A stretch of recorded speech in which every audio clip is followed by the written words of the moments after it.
What is going on, everybody, and welcome back once again. My name is Jordan, also known as JMonster. Thank you for joining me for another replay battle. Today I've got a 4 versus 4 done on Warhammer Total War. This one is, I would say, the best adjective I have to describe it is mythic.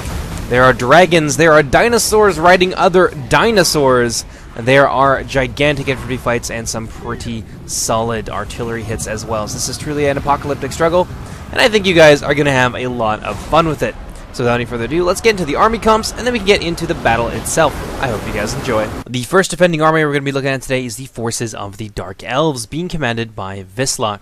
He has brought 2 units of the Cold One Dread Knights, who are the I would say they're an anti-infantry, anti-heavy infantry, specifically variant of the 2 Cold One Dread Knights, or Knights available to the Dark Elves. The other ones are a little bit more anti-large focus, so they're better at killing cavalry or monsters and things like that.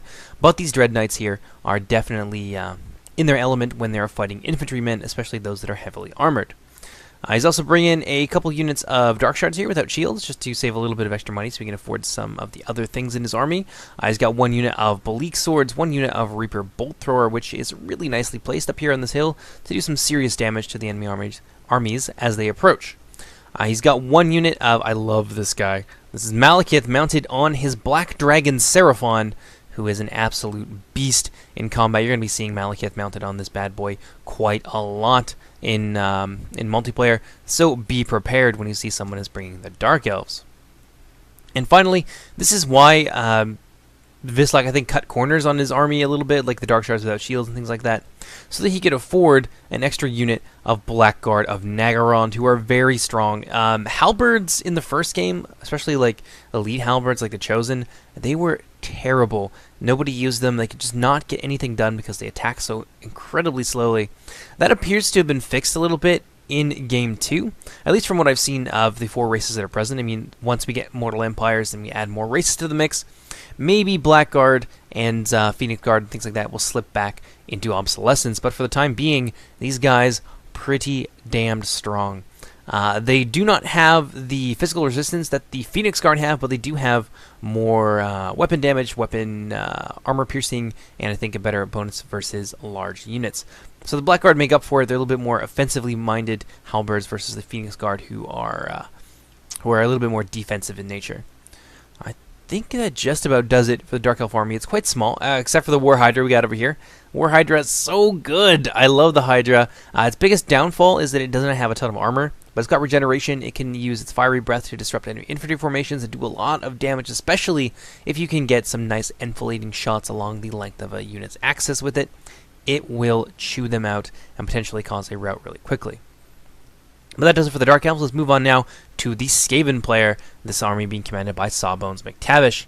He's bringing 4 units of Clan Rats with shields, and you'll see exactly why we have so much anti-large in our army in just a few moments. But yes, he's got 4 units of those, 2 units of Plague Claw Catapults, 1 here, 1 on the other end, along with a unit of Warp Lightning Cannon. Again, 2 of them. There's 2 emplacements, 1 here on the right flank, and 1 over in our center. He's bringing Lord Skrulk as his legendary lord, who is really strong. That eyeless, nightmarish horror who is basically kept alive solely through the power of what I would assume to be Nurgle.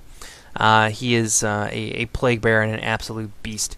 He's more of a spellcaster. He's an alright melee combatant, but he's got a lot of really good spells. I think he also has Frenzy. Yeah, he does. And he can summon a lot of units onto the battlefield. And we're going to see those abilities in quite good measure in this battle today. He's also bringing a unit of the Hell Pit Abomination. I love the look of these things. Look at them. That is disgusting and simultaneously very beautiful. Don't let anybody tell you any different. Hell Pit Abomination, you are a beautiful flower. He's got a couple units here of Storm Vermin to back up his 2nd artillery battery, and that pretty well does it. He's going to be summoning a lot of units with Lord Skrulk, so he doesn't need to bring a ton on the battlefield today. Moving on now to the 3rd defending army, we have one of the forces of the High Elves being commanded by yours truly. I have brought a mage mounted on just a pony or a horse or whatever, armed with the Lore of Life. My core consists of 3 units of archers, backing up 3 units of spearmen. I've also got a lord here. This is just a generic melee lord mounted on a sun dragon. 2 units of silver helms hiding out in the back here. I love the silver helms. I love them a lot. I find that they're very cost efficient and they can get a lot of work done. I don't usually bring the shielded variant because it seems a little bit superfluous.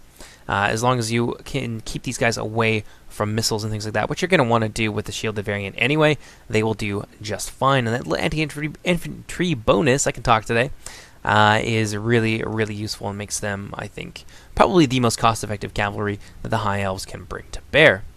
I've also got 2 units of the Phoenix Guard, the Silent Guardians of the Shrine of Azurian. They are AP, anti-large, and just generally a really strong rock for the High Elven line, which can be a little bit fragile at times. But yeah, they've got a lot of melee attack, a lot of melee defense, especially with martial. I think they have a different version of martial prowess. I think they have martial mastery, which gives them even more melee attack, which is really, really strong. And finally, I've got 2 units of Lothern Sea Guard. I love the Sea Guard. They're so versatile. They are a little bit expensive. There are some downsides to it, and we'll go into that a little bit later. But these Sea Guard here are pretty much uniquely here to form a second line to defend the artillery batteries, because we know that people are going to want to take out the Skaven artillery as quickly as possible. It's very strong, can do a ton of work, especially to armies like the Lizardmen, who don't really have a whole lot of ranged firepower. But in any case, I think that... Actually, no, we have got one more High Elven army. That is my bad. Moving over here, we have a very small High Elven force. This guy has brought 3 units of Tyrannok Chariot to the battlefield. I've never actually... This is my first time seeing them, and I don't see them a ton. They do have magical ammunition, which is really cool, and will probably be useful for sniping out characters like wraiths and things like that for the vampire counts. But for the time being, I haven't seen a whole lot from them. They are anti-infantry, and they can fire while moving, so they're chariots. They can be strong if used well. A couple units here of the Dragon Princes, who I love. I love the Dragon Princes. I'm a little disappointed that they don't have anti-large or anti-infantry, but they do have a few things going for them. They've got a 25% melee resist, so basically a ward save against physical damage. They've also got martial mastery, which keeps them strong, at least in the initial engagements. Ton of armor and a really brutal charge bonus. So they do have uses, but I find that against other cavalry, the Dragon Princes are a little bit... They can be very underwhelming, especially when it comes time to face things like Blood Knights. He's also bringing 1 unit of Phoenix Guard, 1 unit of Teclis, who was hiding out somewhere. I think Teclis is in here. Yeah, there he is. There's a man himself. 1 unit of Teclis as his legendary lord, who is anomalously gigantic. Look at him. He's almost as tall as one of the Dragon Princes mounted on their steeds. I definitely need to get a mod that scales back his size a little bit. It's a little bit silly. And last but not least, we got a couple units here of Sun Dragons, the youngest of the dragons. These guys have a brutal fiery breath that is great for thinning out hordes. So against factions like the Skaven, and sometimes even the Lizardmen, the Sun Dragons can do a ton of work.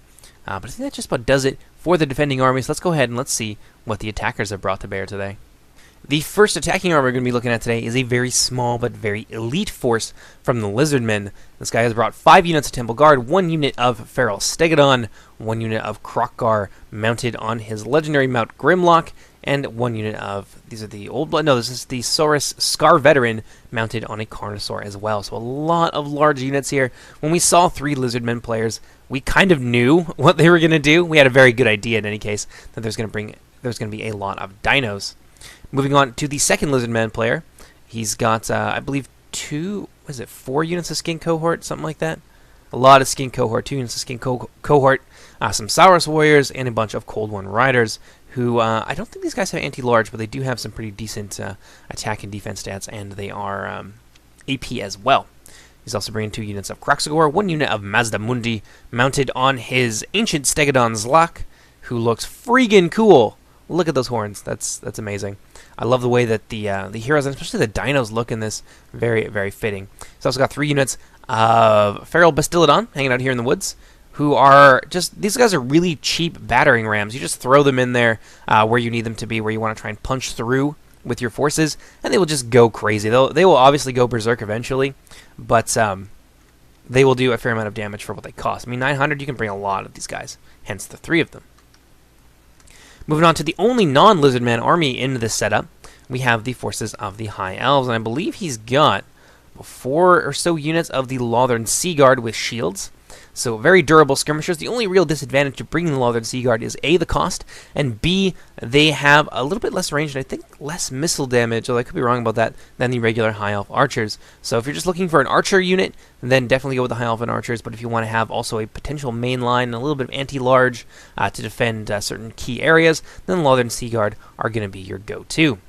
Got 3 units of White Lions of Trace. These guys, I'm not sold on them as units. They can do pretty well, but I found in most of my campaigns and in most of my multiplayer games, these guys get eaten really quickly because they only have the armor piercing buff. They do not have an anti-infantry buff. So they're decent for taking down heavily armored infantry and things like that, but I found that their use is a little bit less generally powerful than the Swordmasters of Hoas. But of course they only cost about an 800 or so to bring, so I guess you get what you pay for. There's also bringing a mage with the Lore of Life, a couple of moon dragons to counter our sun dragons across the field, and I think that just about does it for his army. So let's move on now to the 4th and final Lizardman attacking army. This one is very similar to the first. It's got 4 units of Temple Guard, 1 unit of Saurus Scar Veteran, 1 unit of Mazdamundi mounted on his Mount Zlok, a unit of Feral Carnosaur. I think he's also got some Feral Cold Ones hiding around here. Maybe that's the other player. And in either case, you'll see it in the army composition bit. I've got pictures and stuff of it, so you won't be confused. We got some Feral Cold Ones over there. And flanking around in Vanguard deployment, we've got a unit of Chameleon Skinks. They're a little bit unsupported, but I love the look of these guys. They actually look like chameleons, which is a beautiful little detail. But they are in a good position to get some flanking shots. And of course, I think they have they've got the chameleon trait, which allows them to they're hard to hit with missile attacks, and they can hide just about anywhere. So they're very sneaky. So if they're used well, they can definitely cause a lot of damage, especially to these unshielded dark shards across the way. But that does it for the arm compositions. Let's go ahead and let's jump into the replay. I hope you guys enjoy it. So there's going to be a lot of slow-mo in this battle because it is very, very fast, and a lot happens really quickly in Warhammer. So we can see a lot of artillery fire going in to those front lines, the Dark Elven and the Skaven artillery, which brings a lot of value to the field, opening up on the White Lions of Trace and actually getting some nice kills over there on the Northern Sea Guard as well. In response, the High Elf player is going to move forward with a couple of his dragons, but this is not a great idea for a couple of reasons. These dragons are really expensive, and I see this tactic a lot. What people like to do with their dragons is move forward as quickly as possible and try and get some early harass off with their breath attacks before the enemy has a chance, potentially to fan out, or maybe just catching them by surprise and that sort of thing. And I find that this sort of strategy works well against factions like the Lizardmen that don't have a lot of skirmishing power. But against an army like this, where there's gutter runners and there's a ton of archers and things like that in behind the lines, as well as anti-large artillery like the warp lightning cannons, for example, or the potentially the Reaper bolt throwers, this is just going to end up having your dragons isolated and potentially shot down really quickly, and that's a lot of money that you lose for a mistake like that. Over on the defending right flank, you can see a ton of those dinos charging out of the forest, supported by a mass of Temple Guard, and that is going to be an ugly affair for the defending right flank. Over here in the center, you can see those High Elven dragons really struggling, and that Moon Dragon actually starting to run away, and it is going to be focused down and destroyed really quickly. If we look over on this end, a Comet of Casadora being summoned on top of the Northern Sea Guard, the heavens opening up and dropping that very painful spell on top of those Elven archers, and actually does nearly about a third of damage worth of their health. So that is seriously impressive. Over here in the front ranks, we can see the skin cohorts charging forward, looking to occupy the defending left flank here. These clan rat spears getting stuck in with the skin cohort. We can see some magic damage, or a magic shield there. The shield of the old ones being tossed down by Mazdamundi, but unfortunately it was a little bit premature. I think they were expecting us to do some magic damage or something to them, but unfortunately they're just going to get themselves caught out by some Plague Monks summoned by Lord Skrull, and there's actually going to be no magic damage that comes down for a little bit. We can see over here the Feral Stegodon has charged into the front lines, and that's going to be a pretty even trade, I think, with the Clan Rat Spears. There's a lot of numbers there, and of course there's the Phoenix Guard to back them up who are moving into the fray. So, yeah, it's definitely not going to be an easy fight for that Feral Stegodon, and for the Temple Guards and things like that. Over here we can see the Cold One Rider is moving around on the flank, probably wanting to get in behind and silence against those Warp Lightning Cannons, since obviously the first wave here of the Feral units has not managed to break through. You can see that Feral Stegodon trying to push through, trying to get into that Warp Lightning Cannon. That's exactly the strategy they want. They want to take down the Skaven Artillery because we know how strong it can be in these kinds of matchups where it is allowed to fire into large masses of troops. Over here in the center, we can see the Kroxigors stuck in with those Storm Vermin. It's really unfortunate to see. Not a good trade for them at all. There is a overcasted Earthblood going down to try and keep the Storm Vermin and the rest of that infantry in the fight for a little bit longer, just to give them a little bit of an edge over those Kroxigors. You can see those Kroxigors now starting to lose. So the addition of a Feral Bastiladon into the mix is going to cause a large number of the Storm Vermin to potentially break. Actually, they are terrified now, fleeing for their lives. Over here on the other flank, we can see that the Chameleon Skinks have been found out. The jig is up, and unfortunately for them, there's a unit of Cold One Dread Knights barreling down on top of them, and they're going to get a beautiful charge into that exposed skirmishing unit, and that is going to be all she wrote for those poor Chameleon Skinks. Over here, you can see Vislok moving around the other end with his Cold One Dread Knights, getting into the Temple Guard, who are braced, so they are going to do quite well against them. And there is going to be a buff there, Harmonic Convergence being dropped by Mazdamundi, which is going to help him out a lot against those Dread Knights. Those Dread Knights are going to be obliged to pull out as quickly as possible in order to avoid getting themselves slaughtered. Over here in the center, this is where it gets ugly. We can see a Dwellers Below going down, and that's going to do a ton of damage to the Blackguard of Naggaroth, who were almost full health before that, and is going to cause these Storm Vermin to flee for their lives. My Prince now coming in from the rear, trying to hold down the center, trying to anchor that line, and keep our forces from melting away. I'm also going to throw in a couple companies of my Spearmen as well. In response, you can see a Scar Veteran charging into the rear, alongside a unit of Temple Guards that have managed to break through the Bleak Swords, sending them terrified off the battlefield. I'm moving forward with my archers now, going to try and support the blob in the middle. These Temple Guards, this is a bit of a mistake, I think. They're definitely winning over here. They don't need to have the Temple Guards in that fight. They could use them to disrupt my skirmish line, which I think is going to be a problem. Looks like we got, I'm not too sure whose chain landing that was. Might have been Techless, but he's going to reap a terrible toll amongst the Temple Guard. And that's going to be a big loss for the Temple Guards who managed to break through, otherwise relatively unscathed. Over here on the other end, we can see a very fierce fight going on. My Phoenix Guard holding the line against Temple Guard. My Silver Helms trying to come in from the rear and support them with a nice Hammer and Anvil charge, but those Temple Guards are no slouches. They're going to be able to stand up to that with their high HP and high armor values. Elsewhere, Lord Mazdamundi doing a lot of damage alongside all of his beasties. They've just thoroughly managed to break that right flank, sweeping away our defenses and silencing our artillery. Over on this side, we can see the line being held with some Hammer and Anvil charges here coming in from my Silver Helms alongside Malekith and some of our own beasties, the War Hydra, getting stuck in against Kroq-Gar. That is going to be a easy fight for Kroq-Gar. Kroq-Gar is an absolute beast, and you can see him just taking a big bite there out of that Hydra. Store Scar Veteran in there as well, double teaming the Hydra and attacking Malekith. This is things are not looking great for us. We're just trying to hold here for as long as we can.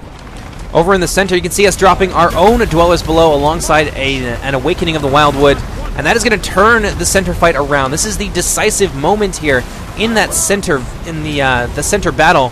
Kroxigor is being sent out of control. A lot of the White Lions running for their lives. Actually, both units of White Lions. Kroxigor is having a lot of damage done to them, and that Mage of Life looking like it's going to rout as well. My Prince taking a lot of fire, trying to get out of that fight. You can see some more reinforcements moving in to try and support the center, but the Storm Vermin have reformed. I'm going to throw in a unit of Phoenix Guard as well. My Archer's getting a little bit too close to the front lines. I'm going to have to start to pull them back pretty quickly so they can continue their bloody work. Over here on the left, though, we have definitely won. You can see the Feral Carnosaurs and everything has been shut down. Sora Scar Veteran still standing, but Mazdamundi and that Scar Veteran are basically alone now to fight a ton of units. We got some Dragon Knights and some Sun Dragons in there, and some Phoenix Guard and Bleak Swords as well. Go ahead and let's slow things down. It's gotten really messy and a little bit indecisive over here on the right flank. They've definitely swept us away, but we have kind of managed to gain a little bit of ground here. I think a lot of it has to do with the artillery fire being poured in from Sawbones McTavish from the top of that hill. You can see those Warp Lightning Cannons targeting, of course, the large creatures. That Feral Stegodon is going to take a big hit right to the center there. right to the center mass, I should say, and that actually may send him fleeing off the battlefield if that continues for too much longer.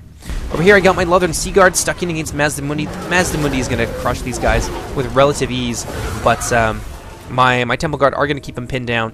Not my Temple Guard. My Northern Sea Guard are going to keep him pinned down and do a little bit of damage to them with their anti-large bonus. Over here, you can see Krokgar and the Sword Scar Veteran have been victorious against the Hydra. The Hydra is going to be forced to flee as fast as it can off the battlefield. I'm moving to my Silver Helms to try and support us over here in the center, maybe shut down some of these Northern Sea Guard. But unfortunately, they're going to get stuck in there with the Sword Scar Veteran, and that's going to do a lot of damage to them. I can see a unit of Temple Guards coming in as well, so I'm going to take my my Silver Helms and get them out of there as quickly as possible. Over here, Krokgar still chasing down that Hydra. I want to make sure it's completely killed, because it will regenerate and potentially come back, although it is actually shattered, so maybe he should be doing something a little bit different. My Silver Helms here getting chased down by that Sword Scar Veteran with his Foe Seekers actually going to be able to keep pace with those cavalry. Over here, running down a few of the routing units, I can spy a unit of Northern Sea Guard on the verge of fleeing, so I'm going to send my Silver Helms crashing into them from the rear, and that's going to be enough to rout them. Up here in the center, we've really managed to clean up our enemy. They just took a lot of damage from that Dwellers below, and from the constant skirmishing and artillery fire that Sawbones and my skirmish line were able to lay into them. Over here, Vislak and my High Elven ally with the Sun Dragons and the Chariots and such has done a ton of damage to the Lizardmen. There's really nothing left for them here, so they've been scattered pretty much throughout the battlefield, except over here on the right flank where they still have the semblance of an army.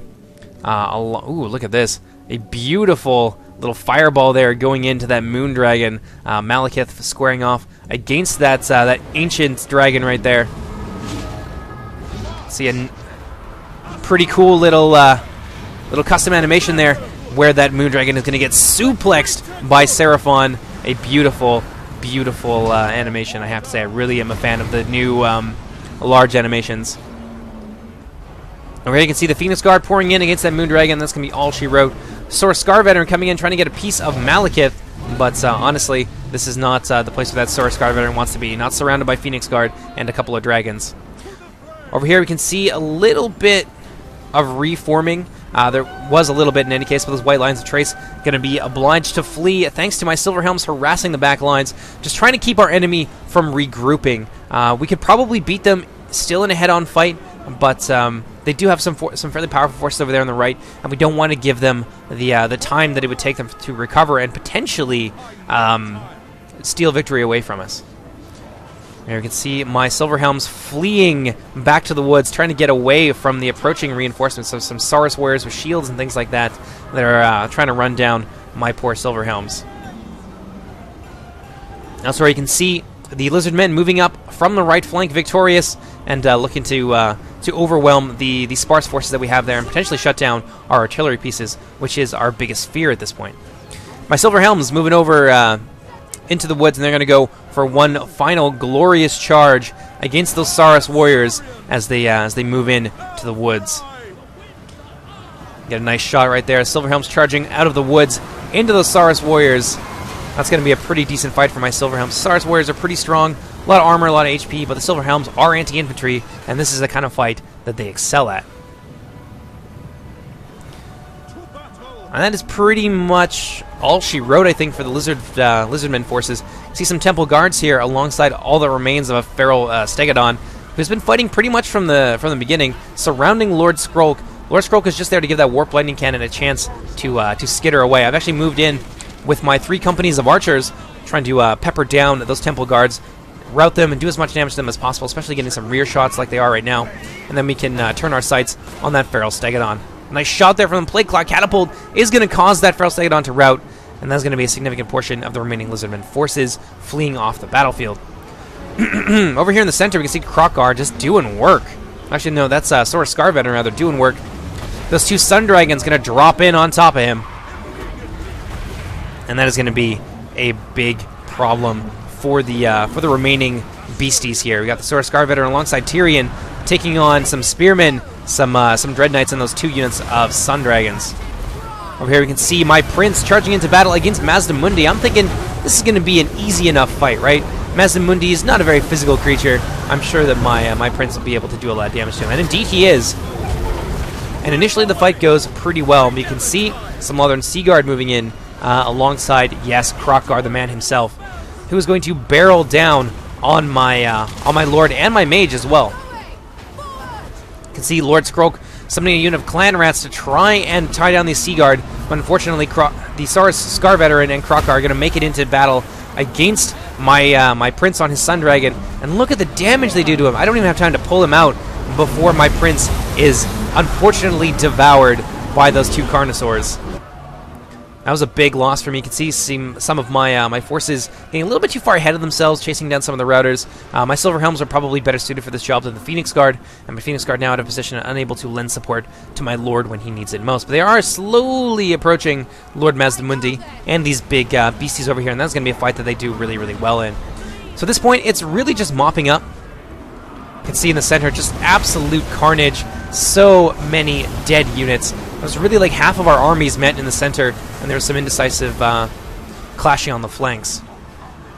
Over here, see some of those Temple Guards charging into battle against the Warp Lightning Cannon crew, backed up by my archers, who are now almost out of ammunition. I've actually brought in what remains of my spear companies to try and back them up, but that's a lot of Temple Guard left at this point in the game. And if they get into our flanks, they may be able to rout our center mass and pull out a victory. So we really want to stall these guys for as long as possible and deal all the damage that we can. So another summon here, Lord Skroak summoning some clan rats to help us out with those Temple Guard, and those Temple Guard are going to find themselves woefully outnumbered and outmaneuvered here. And they're actually going to begin to rout pretty shortly. You can see some shattering there from a unit of Temple Guard, another big bit of shattering, and that's going to be the end for the attacking army. I hope you guys enjoyed this battle. It was so much fun to play. I know people do not like Warhammer nearly as much as they like Third Age and some of the older titles, but let me tell you, it is a lot of fun. It is very chaotic. A lot happens really, really quickly, but it is definitely worth it to experiment a little bit with it. So you can see some of the casualties there. My army did all right. A lot of kills on my Phoenix Guard. My Phoenix Guard always very strong, more than paying for themselves. Silver Helms running down a lot of routing forces, getting a nice 100 kills and 66 on the other unit. My ally doing not bad as well. The Temple Guard on the other side, damn, the Temple Guard is scary. Look at all of that damage. Although a lot of that, admittedly, is Skaven. These Temple Guard, I think, were the ones charging into the Clan Rats, so they're going to have a little bit of an inflated score, but still, they definitely did a lot of work. The other High Elven force, not doing all that well. The Northern Sea Guard really got shut down. That Moon Dragon did nothing. It just died right away. The other one did okay. 34 kills is not bad, but really, Tyrion and his mage in the center, weakening our Blackguard and things like that, were the killing power of the army, which is really unfortunate because there's a lot of money that didn't really amount to too much. Over here, the other Lizardman force with Mazdamundi and his mass of Temple Guard, they did all right. Those Chameleon Kings got run down like dogs.